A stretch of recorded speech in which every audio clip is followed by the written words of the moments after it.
Okay, so let's talk about compounding promos.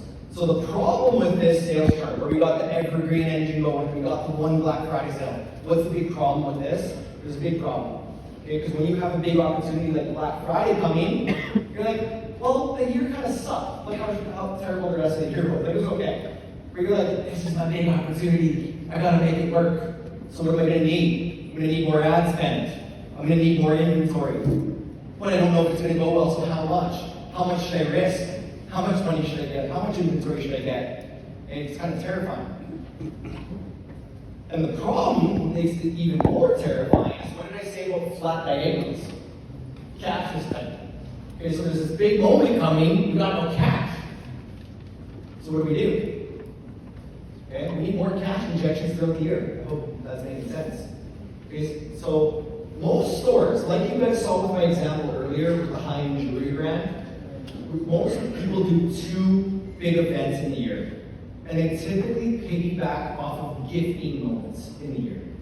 Okay? So when people take advantage of Black Friday and they get a lot of sales, it's not because everybody was lining up obsessed with their product. It's because everyone's planning to shop. And so it's this cultural moment that is generating the demand for you. And so a lot of people will go all in on Black Friday, Cyber Monday, and the whole holiday season, and they'll piggyback off of a second gifting holiday. Usually Valentine's Day, Mother's Day, Father's Day. Okay? And so that's good. But what did I say about flat diagonal?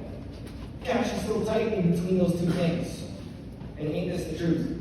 Okay, so the problem is, people are like, I don't know what to do. I have these 2 gifting moments, I don't know what to do.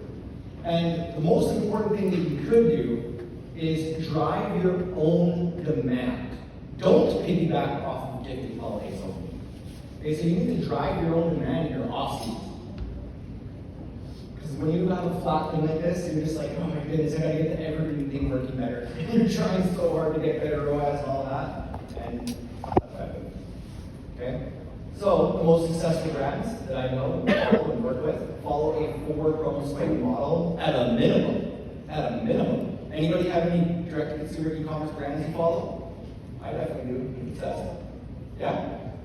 A lot of them are doing this every 6 weeks.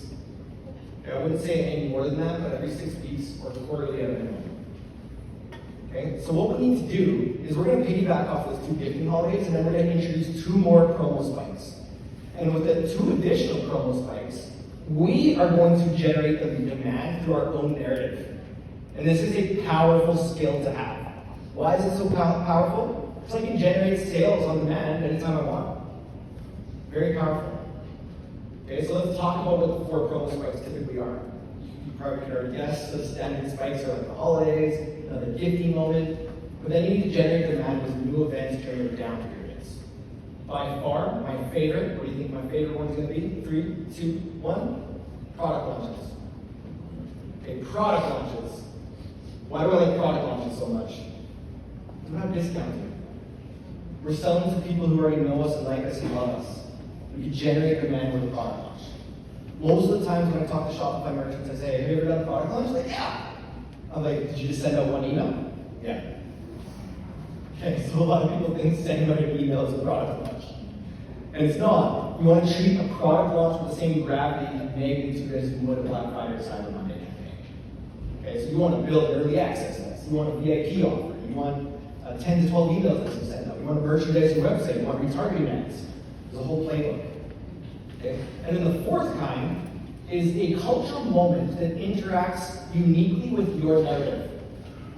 Anybody here in the pet space? Pet space?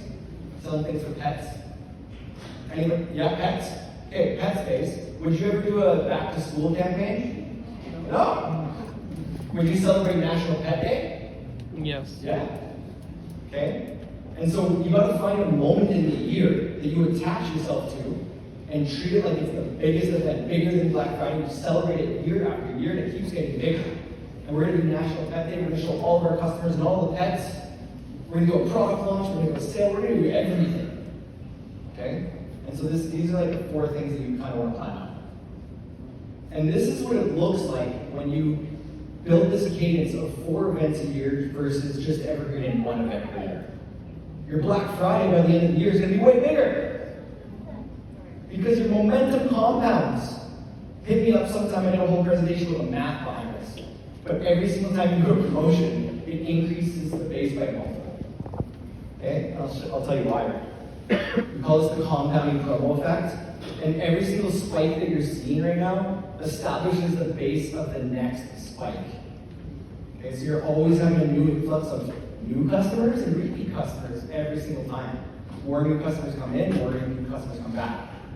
Okay, I'm going to drop the geekiest metric that you should care about, but it's kind of hard to figure out. So hit me up on Instagram or something. I'll send you a video for it. But it's in e-commerce right now. The most important thing is your 30-day, 60-day, and 90-day lifetime value. Okay, it's not your AOV. Your AOV is what people spend when they, the average order value is AOV, right? Your average order value might be like $100. The average people spend when they buy is $100, which is a good number to know, really important number to know, and we want to keep getting that higher. But we want to know what is the average customer has spent with us when they've been with us for 30 days, or 60 days, or 90 days. And so your AOV in the moment might be $100, but your 30-day LTV might be like 120. Your 60-day may be 140. And your 90-day may be 160.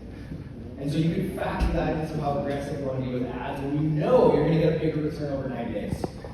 Okay, I know I went a little bit deep there, but believe me, we care a lot about repeat purchases.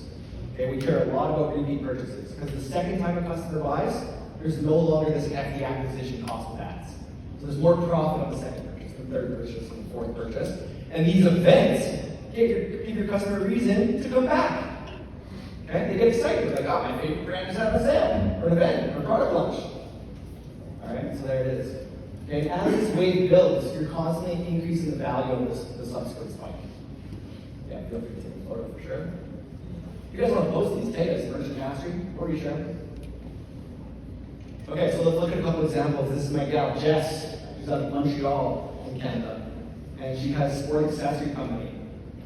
They do sim racing gloves and shoes, like apparel for race car sim racing. A video game, but like for real people. Okay? And she built this cadence where she was doing product launch, promo, product launch, promo, product launch, promo. And she got up to 100K, and that was the moment she actually ended up hiring our agency. So our agency is usually working with like 80 to 100K a month brands. And we've just been scaling ever since. Having a good time. Okay, women's clothing boutique. You guys seeing that triangle spikes compounding up? Specialty foods. This is a hot sauce company. BMO, my guy Travis, he works with me. He's a media buyer at our agency. And he was like, BMO for a hot sauce brand. And you can see here, Black Friday, spike, spike, Black Friday, spike, spike, Black Friday. We stopped working with them here because we broke their entire fulfillment. And they had to build a new facility, and then they came back to the agency again. We just kept scaling. And we're doing like 400K months, or 325, sorry. Pretty fun. Okay, so you guys get the idea. That's that high-end jewelry brand I showed you before. You see how this is working? You have the evergreen layer on the compounding promos. Okay, I'm going to show you a couple examples. I got something really exciting I'm going to be offering to you guys in a second, so stay tuned for that. Okay? But let's look at this example. This is one of my favorite brands that I've been working with a lot lately. It's called Sapiens Child. They do Montessori furniture for toddlers. Okay, they were just on the Canadian version of Shark's Den, which is Dragon's Den. Or my Canadian friends, Dragon's Den. Right? Okay, so they're on Dragon's Den recently. They do this Montessori furniture. And as I was saying before, we host Shopify meetups all over the place. Last year we went to like 10 cities, Vancouver, LA, Vegas, and just everywhere. And I was going to Vancouver, and I met Alejandra's husband, Jorge, at a previous meetup, and then we were coming back to Vancouver. She was like, oh, you're coming, I gotta come meet you. And she sent me this message. She was like, hey, Scott, oh my God, I'm so happy you're coming. Jorge's taking the kids. I've got some killer numbers if you want to show a Vancouver example. And she's like, our charts are behaving exactly the way you explained. The promotion of product launch every quarter. And she's like, and Black Friday hasn't even come yet. And to be honest, guys, I know the month is May. This is when we're working on Black Friday. Because we're trying to get spikes leading up to it. Right? That was aggressive, right? I'm down with that. Because I'm not kidding. I don't want to go into Black Friday without previous spikes. We have so many opportunities over Yeah.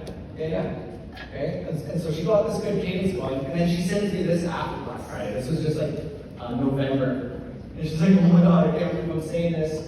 We helped them get their first Black Friday right here, 31,000. last year they did 100. Okay, so everything that we've been teaching, they just kept it going. She's like, I can't stop smiling. Everything that you've been saying is working. And this is how it goes, guys. Has this been helpul seeing the roadmap to like growth so far? Yep. Yeah? Okay, great. Heard my feelings, no one said yes. Okay, another brand here called Elizabetta.net. This is a mother and daughter-owned business. They sell silk accessories. They're from Italy. And the mother is Elizabeth, and the daughter is Francesca. And Francesca was laid off from her corporate job in France during the pandemic. And she's like, Mom, I'm going to join the family business. Mom's like, great, but we don't have that much revenue, so we're going to need to figure out what to do. So they're like, let's do Shopify. They go try hiring an agency, almost sank the business. Elizabeth has been wholesaling her products since like 2004. Yeah, 2004. But now they're going to sink the business because the agency experience was so terrible. Okay, so she finds her way over to Merchant Mastery, and I meet her, she's doing $5,000 a month. It took 1.5 years to get to $282,000 a month. Right? And so this is like, when she first hit 71,000, she's like, oh my goodness, biggest month of all time, we just hit 71,000 in August. The next one was September. And she's like, I can't believe I'm writing this. And the first meeting, Scott said we hit 100K by the end of 2023. Neither of us believed him. Okay? And why was I so confident they would do it? I could see the spikes. I could see the momentum building. Okay? And then she messages me on after Black Friday. She's like, oh my goodness, I gotta show you this. They did $282,000. It's pretty cool. And this was in 2024 as well. Halfway through the year last year, they hit $1 million by June 11th. This year, they hit $1 million by April. They're doing like $500,000 months. Pretty remarkable.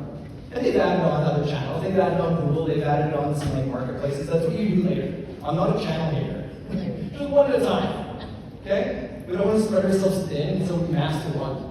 And the reason I like Facebook, just to get a little bit more geeky, a lot of people are like, well, why don't I go on Google? There's high intent search traffic on Google.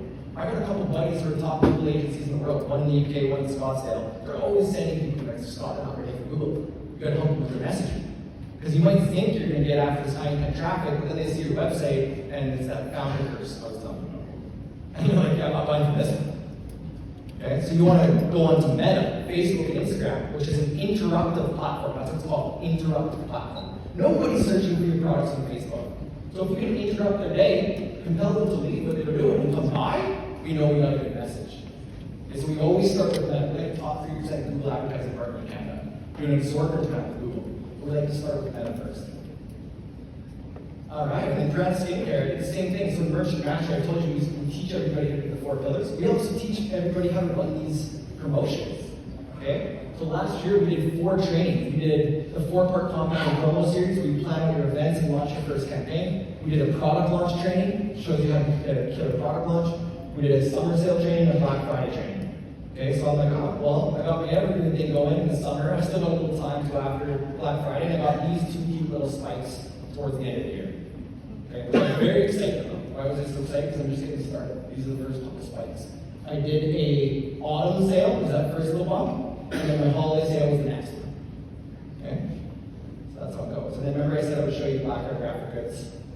This is Monica and Nick. Remember I was talking about the t-shirts and the silk screening. So these are the first 4 omelets, offer stack ads that they launched. And they're quite a bit different. They're different omelets. This one has their avatar on it. It's like Millennial Dad Dave. This one is like an offer. This one's showing how the product's made. This one is like influence, has like a testimonial in the customer. Okay, so like I said, when they launched ads for the first time, they'd only ever done like $1,000 a month. And all of a sudden, in 2 weeks they did 30,000. And so she sent this message way back in 2021. And she said, Scott, I'm a paradoxical, happy surprise cat. Because when you crack that code, you better be ready to fulfill. You better be ready to send out orders. Okay? So that's kind of what happened there. And then what I really wanted to show you is that this was last year. But I'm like, Monica, every time you do Black Friday sale, it goes well. Why aren't you doing more of these compound events? And so she's like, I finally did our first compound promo sale. It gave us this giant spike. She's like, we generated more sales in 4 days than we did the entire year before starting on the system with us. Okay? So they did $45,000 in sales in 4 days. Once they had the evergreen base, they layered on the big event and got a big sales spike. Okay? And like I said, so Monica takes vacation. I showed you guys this already. We need to innovate the ads. This is the message she sent me on Halloween. She was crying, and she gave me permission to tell the full story. Okay, but she was just like, I don't know what to do. I was like, Monica, look at me. Long form story ad right now. Long form story ad. And this is what she wrote. That was the ad I showed you guys earlier. And then I sent her a message. I'm like, I just saw your ad. How's it going? She's like, I was going to come see your praises. I got it. It worked. You guys had it all the time. Okay? So we're getting close. I got something really cool to offer up to you guys. I always do this when I'm in a town. There's a chance to kind of work with me on a more private level. And